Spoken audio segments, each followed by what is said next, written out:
all is tipped, and there you are. You're running for your life. You're a shooting star. And all the years, no one knows just how hard you worked. But now it shows. In one shining moment, it's all on the line. In one shining moment, they're frozen in time. But time is short, and the road is long. In the blinking of an eye, that moment's gone. And when it's done, win or lose, you always did your best. 'Cause inside you knew that in one shining moment you reached deep inside. One shining moment. We're roommates with Sam our senior year of college, and also partially Danielle. So we all met Sam at USC. College is a time for learning, and one thing that we all learned about Sam is that he's a man of interesting taste, or bad taste. So I thought this would be a good chance for me to talk to Danielle and just kind of warn you about what's to come in the future and just set your expectations correctly, okay? So first, when you're doing movie night, make sure you're the one who's picking the movies. There's no one who loves Medea Goes to Jail more than Tyler Perry than Sam Silverman. It's truly remarkable the movies that this guy will pick out. I highly recommend not letting him pick them. When you're picking art for your future home, make sure Sam has a chaperone at all times. When Sam was in college, there was this picture. It was a mix between The Last Supper and dog art, featuring all the stars of every mob movie you could ever imagine. So we're talking The Sopranos, The Godfather, Goodfellas, just everyone, you know, you had Tony, you had everyone just lined up next to each other, and it hung over his bed, actually. That's how much he valued this piece. And it was the kind of art that made you wonder who would ever be put on this earth to make something so interesting. So just make sure he's watched. For music, if you go on a road trip, make sure Sam is driving and you're the DJ. Otherwise, you'll get some odd playlist that deviates between intense country music with Toby Keith to like some weird mashup of Chingy and Pitbull, and it's not gonna be good. You're not gonna like it. And lastly, if you're at the bar, you're going out for a drink, make sure you give him very specific instructions on what order you want. Otherwise, you're going to end up either Hennessy, or Bloody Mary, Bud Light Limes, which is just, or something with hypnotic in it, which for some reason we still don't know why he likes ordering those drinks, but he does. But one thing he did get right is choosing you. And I think you have a lot of work ahead of you to somehow fix this person that you're choosing to marry, but I think you have it. You're up to the task. In all seriousness, we love you both. Couldn't be happy for you. Congratulations, Mazel Tov. Bye.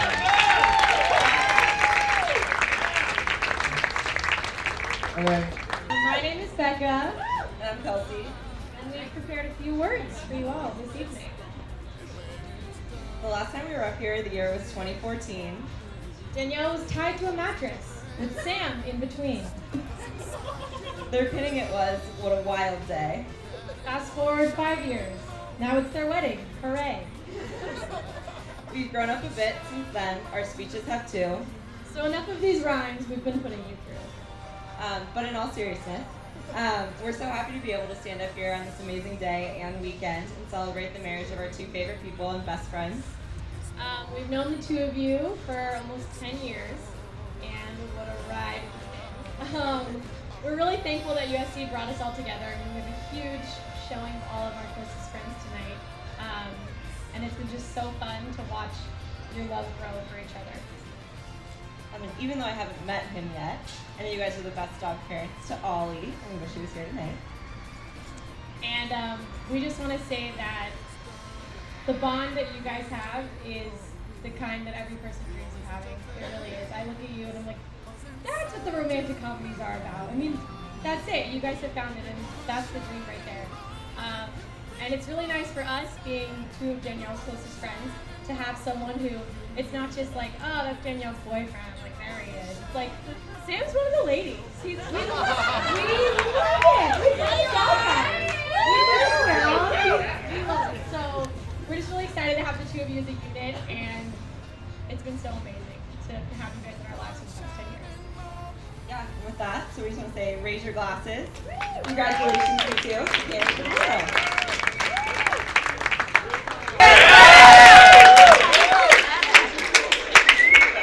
So I guess I have to sing. I sing my whole speech. So if you guys don't know me, I'm Eric. I'm one of Sam's oldest friends from childhood. We went to elementary school together. So I think we've known each other since we were about 5, which is 1996. Incredibly long period of time. Really pleasant. And so, like, because I went to high school with Sam and all the other Fieldston guys you might have met, but because I knew him since way back when, I was kind of given the task of speaking about what was it like to know Sam when we were like really little kids. And so I sat on the plane on Thursday. I flew for 11 hours. I had plenty of time to think about it. And I was just trying to figure it out. I said, why the hell am I friends with this guy? Like, what is it? I don't really know what it is. I couldn't remember a story of like when we met and we were just kind of in love forever after that. I couldn't remember a thing about what we did in 2nd grade, 3rd grade, any of that. But all I know is that when I showed up in kindergarten, I picked him out and I said, that's going to be my friend. And so to give a little bit of perspective about what Sam was like as a 5-year-old, he was a short, ginger kid who went to an all-boys school, and the mascot of this school was a powder blue unicorn. That was the mascot of the school. And so I think it's fair to say that life wasn't looking too good for Sam at that point. But lo and behold, it was all uphill from there. The little ginger kid and I became as close as can be. Our families went skiing together. We wrote group history papers about Thomas Paine and the Stopes trial. And I distinctly remember going nuts at Sam's apartment on the night of December 31st, 1999, as we celebrated the new millennium together. We played NHL 99 on Nintendo 64. The closest thing Sam ever became to becoming the Jeremy Roenick that he dreamed of being. It was because of Sam that I learned the life skill of tolerating the enemy, as he prophetically chose to become a Red Sox fan at the height of the Yankee dynasty. And I knew I picked the winner when Sam took on the persona of his AOL screen name, Zags430, and became the first New York Jew in the history of the entire world to viciously support Gonzaga basketball, a no-name Jesuit school in Spokane, Washington. So that was me and Sam as kids. Fast forward to today, and though we've given up video games, we're still just as close. Instead, talking about how we hate our jobs and how we can best spend our credit card points. Last year, we managed to do downhill and cross-country skiing in the same day in Norway, wearing used clothes that we bought at a Norwegian Salvation Army. The Judaism is still clearly alive and well. Enough about Sam. I want to close by saying a bit to Danielle. Much to my dismay, Danielle, I think I know you probably less than most of the other Fieldston guys here. There's no real reason for that, just kind of circumstances where we live. But I distinctly remember the reaction I had when I met you for the first time. You came in the room, you started talking for a few seconds, and instantly I said, "Go. Like, she's the one. There's something about you. I don't know if it's the spunk, the sarcasm, the voice, but whatever it is, it makes you guys an incredibly complimentary pair. Even your last name, the absolute perfect last name for the most gastrointestinally challenged person I know." The anecdote I want to tell you, Danielle, is the one I can remember the best. After 6th grade, Sam left me with the other unicorns and went to start at Fieldston. 2 years later, it was time for me to choose a high school, and it came down to 2 schools. It was Fieldston and our neighbor down the street, which is a school called Riverdale. I visited both schools. Sam showed me around Fieldston. I remember him raving to me. He raved to me about a lot of things, but 2 in particular. One was the bacon, egg, and cheeses that Liz made. The second was Paul Marcoux. who was an 8th grade baseball phenom, and was going to be my baseball team, and I was a baseball player. I was super torn. I didn't know which school to pick, but when it came down to it, Sam was the X factor.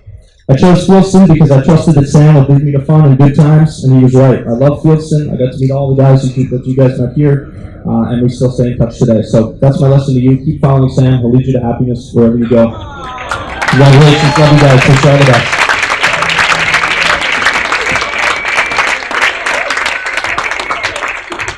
Sam is a piece of work. He's loud, he defends all of his opinions. I want to talk about how in the first few weeks of school, all I did was go home and talk about the people I'd met on my hall, and how Sam was this New York Jewish kid with red hair, shorter than I, but had bigger balls than anybody I knew. Just shooting straight. I never thought Sam, of all people, would be the first person to find a girlfriend of anybody on our hall. It felt like it was in the first 3 weeks. We were like, wow, I remember we all sat there at 2 a.m. talking about how Sam had met a girl and how unbelievable it was. It really was. We were all in shock. I didn't really get to know Danielle that well that first year, but Danielle lived down the hall from us our second year, our sophomore year, and Sam was my roommate. I like to think Danielle really was our other roommate. I can't really remember our room without her. Danielle was there all the time, playing Super Smash, giving us shit all the time. And honestly, at first, I didn't know who could possibly put up with Sam, and I still don't think I've met any other woman alive that could deal with his crap. Danielle dishes it back, Sam dishes it right back, and it kind of just keeps going. And that's really what I love about them both. I feel like it was a nice little family we had. It was 4 guys and Danielle. And for some reason, it wasn't like Sam and Danielle were the parents or the responsible ones, but they really were what brought our room together. And sitting there playing Super Smash with Danielle while Sam was at class, Danielle talking shit the whole time, it was a pleasure. I miss it so much. It was truly one of my greatest memories of sophomore year. I think every year in college has its own unique aspects that we all love, but that is one of my favorite things of my 4-year experience. I know you wanted me to bring the thunder, but what I'm here to do is to talk about how much I love you guys, and I genuinely think of all the early relationships that I've known, friends that started dating at the beginning of college. At the end of sophomore year, I knew you'd get married. I knew nothing about love or relationships during college. You both know that. Danielle was very keen on pointing out how little I knew about women and how to talk to them. But seriously, at the end of the year, I was like, they're gonna get married. They already feel like an old couple. Not like a well-established one. They just skipped all of the honeymoon and everything. It was just like, yeah, this is it. It's been the same way ever since sophomore year. And I just wish you guys lived on the West Coast, because Sam makes quite an effort to talk to me despite being very hard to get a hold of. But I wish me and Danielle and Sam had more time to chit-chat and just hang out like we used to. So I just want to say I love you both very much. And that's all I got for tonight. After hearing Nima say it so often, you may also find yourself with the urge to say some of her favorite phrases, like "bubble up, watch your capola," or call everyone, especially Ollie, precious child. You may even find yourself humming some of Papa's favorite tunes and hymns in the shower, but probably not. But despite our craziness, we're so excited to welcome you, Danielle, as our 9th cousin, and we know you can definitely keep up with us. Sam, sometimes we question your judgment, but this was a pretty great call. It only took you 9 years, but you finally nailed this one. And so, in typical Browse family fashion, please raise your Coke Zeros in the air and toast the happy couple. While it's clear from looking around this room that Sam has many friends who traveled a great distance to be here, I uniquely feel that I have had a front row seat to Sam's life since birth. For example, We were both circumcised by the same oil, who I'm told does wonderful work. We both grew up as children, suffering from mothers who secretly wish they had daughters. And they dressed us that way. So for our first Halloween, Sam got to be Elmo, and I ended up as a lamb in tights. We learned to ice skate together at the world's smallest ice rink, where I'm told we made enemies by cheating at red light, green light with other 4-year-olds. Our love for hockey was born, and while we often played on different travel teams, we ultimately ended up being co-captains of the Fieldston's team, where we played for 5 years together. But one aspect of growing up with Sam that I can't claim was unique was partying at his house during high school, because I think our entire senior class was there. I have no idea how your parents ever agreed to let that happen week after week, with each themed party more absurd than the prior. And then Sam moved to LA, and suddenly we weren't together anymore, and a lot changed. He made new friends, started dressing weird, and became a USC football groupie. And of course, then he met Danielle. I remember coming to visit Sam at USC and meeting Danielle for the first time. Even in the midst of a big party weekend, you two were inseparable. I can't speak to what Danielle was like before you two started dating, but having known you for the 18 years prior, the changes were clear. You were happier, more fun, and generally better to be around. I always loved you, but she simply made you better. And with that, I'll just add that I'm so happy for you two.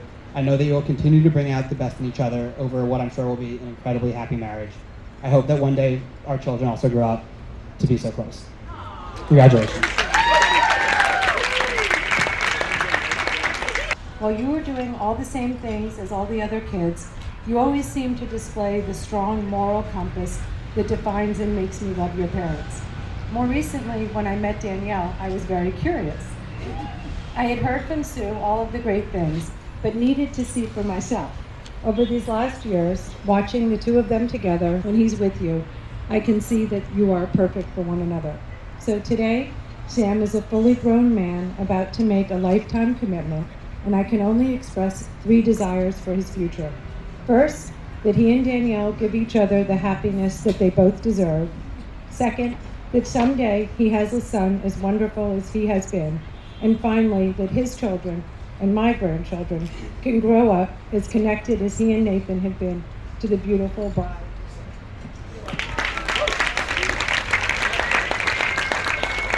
Asked to boil the ocean.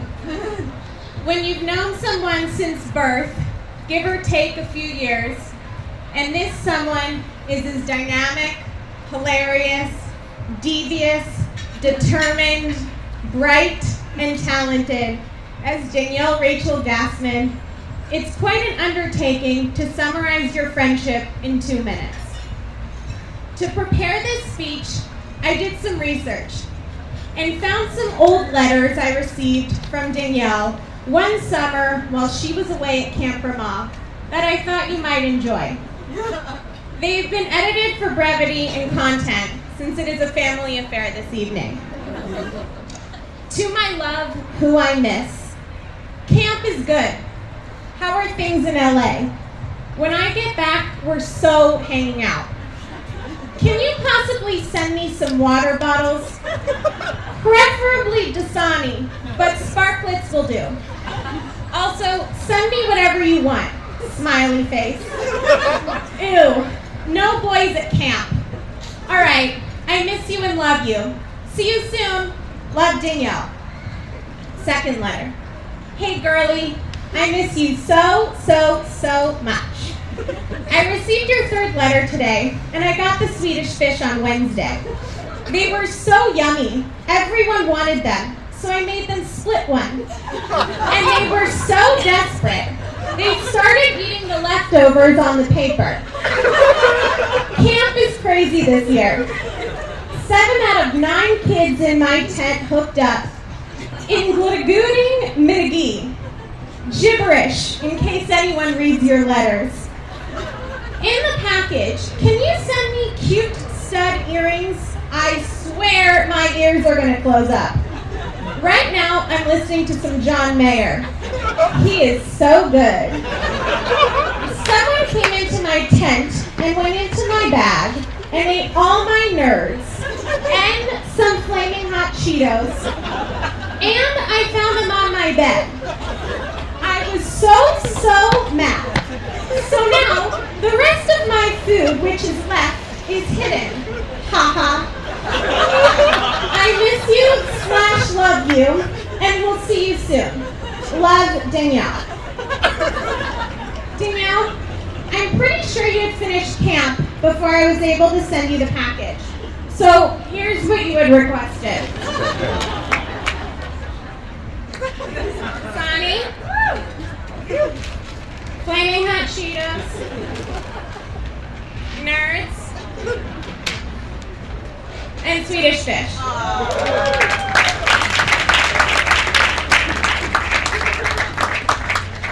Sam, you should be thanking your lucky stars that Danielle and her camp crush didn't work out, because as of tomorrow, she's yours forever. May you always buy Danielle Dasani over Sparklets, ask before eating her food, have John Mayer on repeat, just like Joel always does at the house, send her heartfelt letters like the one she wrote me, and have a marriage as sweet as sweet. And Emily Mervis, come speak.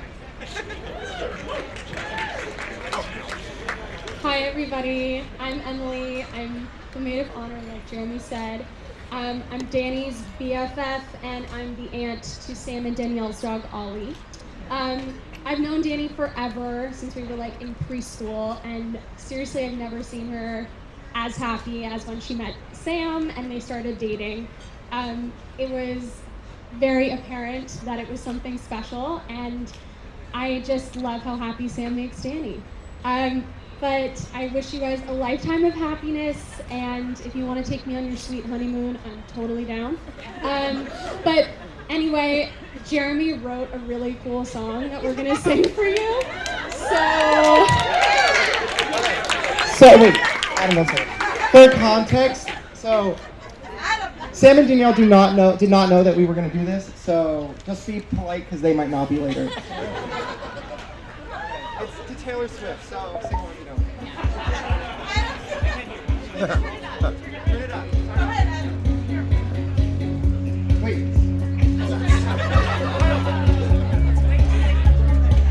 Go back. Sorry, I'm new at this. I'm used to selling out Madison Square Garden, not small rooftops.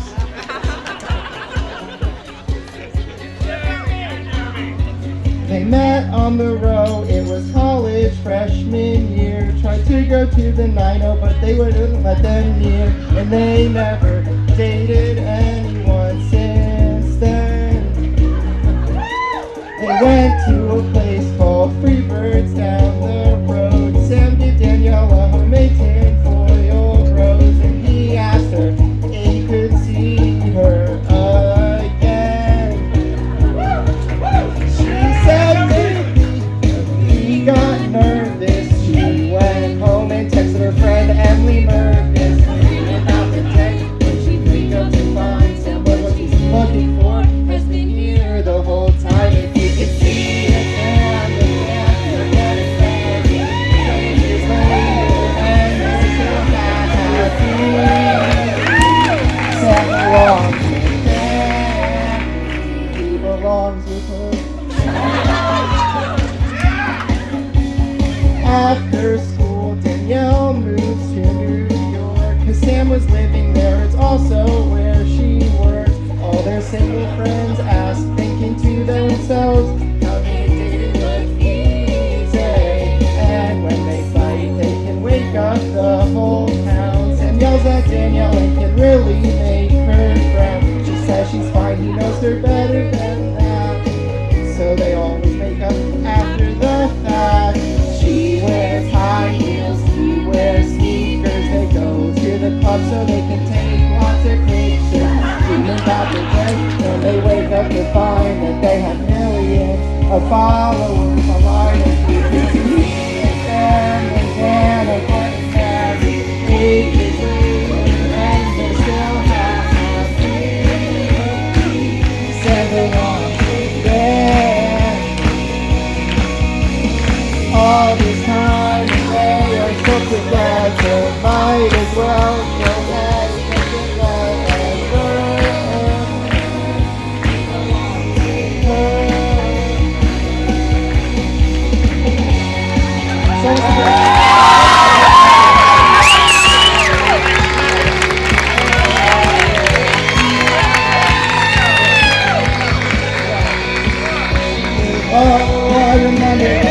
then they got a house, and then they got a dog. He's cute, his name's Ollie. You can follow on the gram.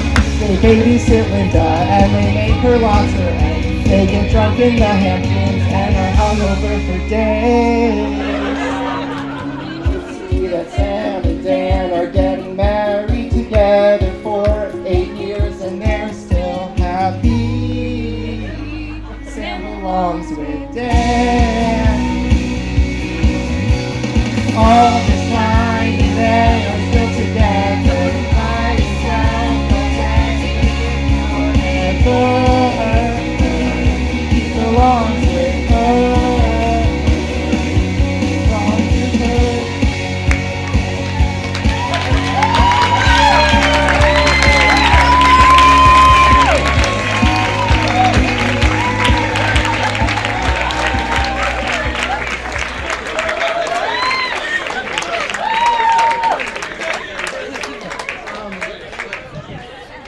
Yes. So This is Allie. Yeah, we're off to a great start. Is everyone having fun? Are we having fun? Are we having fun? Yeah. I'm Carly. I'm Allie. So we prepared a few words. Allie and I are some of Danielle's closest friends, former roommates, I guess actually of Danielle and Sam. Yes. Yeah. And we're also the second best looking ginger brunette duo in the room tonight. Cast a poll on that later. So Allie and I were talking about what we should say, and we started rattling off a few ideas of appropriate stories that we might want to bring up. So we started with, should we talk about how they pretend to be just friends for the first few months of dating freshman year of college, fooling no one? Fooling absolutely no one. Or then we started discussing if we should talk about the various trips we took together. We started with Vegas and Stagecoach and London and Cabo and New York and the Hamptons. Or should we talk about the shotgun pinning, where Sam was physically tied to a mattress and carried down Frat Row to an unsuspecting Danielle at Kappa surrounded by her best friends? True romance. True romance. Way to go, A5. So yes, we could talk about all those things, and we probably will at some point tomorrow after a few drinks, but for present company, we decided that there were a few themes that were consistent throughout all of those stories, so we want to talk about those. So first off, there's always fun. We can't remember a single memory without Danielle and Sam that doesn't involve laughing, or maybe yelling, if, there's sports involved. From game days at the 9-0 to taking regular trips to see our friends at Sandwich Island to playing Super Smash Bros. For hours on end, life is just better when you're around Danielle and Sam. Next was keeping a schedule. And anyone who knows Danielle or has spent time with Sam and Danielle knows that if you're not first, you're last. So despite being an LA native, Danielle walks, talks, moves faster than any New Yorker we know. So any of the memories we talked about with Danielle and Sam typically involve Danielle making sure that everyone has the details of when and where we need to be places and making sure we stick to them. We know 8 a.m. tomorrow morning, here, 3rd floor, will be there. So we can think of many planes, trains, booze cruises, and buses that we would have missed if it weren't for the team. Thank God Ollie and Sam can keep up with Danielle. Lastly, we have teamwork, which extends beyond USC football. Danielle and Sam are truly a unit. I honestly don't know two people who communicate more with each other. The second they leave the room, texts start flying. They make each other better, they support each other, and they get things done. There's not a single challenge these two won't be able to overcome together in their lives as a married couple. We know that for sure. So with that, Sam and Danielle, thank you for finally doing the damn thing. We can't wait to stand by your sides tomorrow. We've been waiting since 2010. So we love you, and we wish you a lifetime of health, happiness, and a litter of beautiful Jewish ginger babies. L'chaim.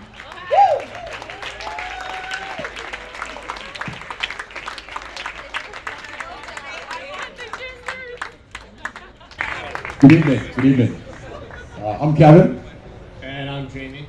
And we are so excited to be here tonight to celebrate the union of Danielle and Sam. But before we begin, it's very important that we get this out of the way. And I want to say thank you to Danielle and Sam, because everybody knows that at a rehearsal dinner, whoever speaks last is the most important to them. So to the parents, to the siblings, I hope there's no offense. I'm sorry. We're the best. Now, I want to say, Danielle, it's been a pleasure getting to know you over these years. Your ability to just deal with the Filson crew, which is a pack of about 30, which you can see here tonight, is really, truly impressive. Our inside jokes at every event, you deal with it. So thank you for that. But really, Danielle, we don't just view you as Sam's one true love and future wife. We really view you as part of our family. You're our sister, and we love you, and we will do anything for you. And I think Kevin said a ton in terms of Danielle, but I just want to add, when Sam told me in 2012 that Danielle and I would be living in the same building in London, I didn't know what to expect. In that time since, you've become such a great friend, despite the fact that you give me more grief than Sam does. And I remember when Sam visited London, how happy and excited he was to see you, and it was just so obvious to everyone who was around. Sam, you've been one of our closest friends for the past 15 years. 20 years from now, I know that you and I are going to be sitting in the NYAC locker room, icing our knees after playing some of the most mediocre pickup basketball known to mankind. I think I could go on for a while about Sam's great qualities as a friend. There are so many. I think one of my favorite, though, is his ability to turn the mundane and the boring into fun. And when we go to Knicks games, as everyone knows, they're the worst team in the entire world. And Sam and I will just go there, taste test all the chicken sandwiches in MSG. John George is still better than Fuku. And just talking about our shared love with Mello. I know that it's been great to see you two and your relationship evolve and grow. And we're so happy to be here and celebrate you guys this weekend. Absolutely. I mean, there's not much to add there. I will say, Sam, you are a kind, gentle giant, and we're so thankful to be here. So with that note, raise a glass and good night. Thank you.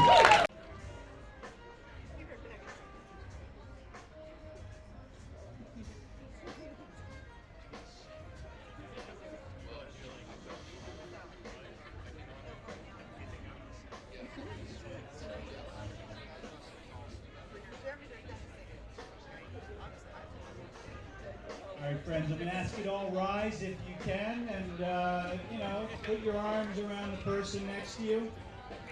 We're going to sway a little bit this is like Havdalah to a rock beat in the background. So real easy what the words are, all right?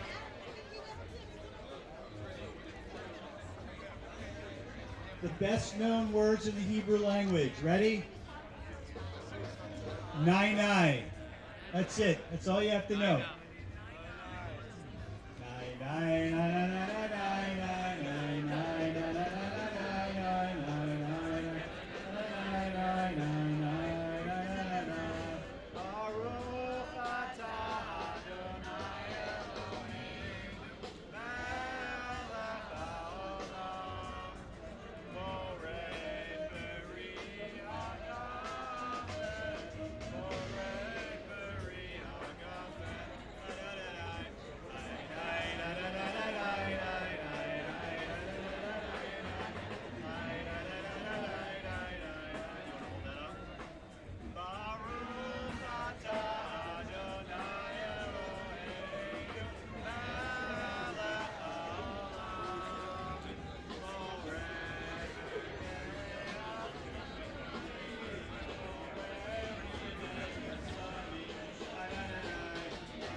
We wish everyone a wonderful week.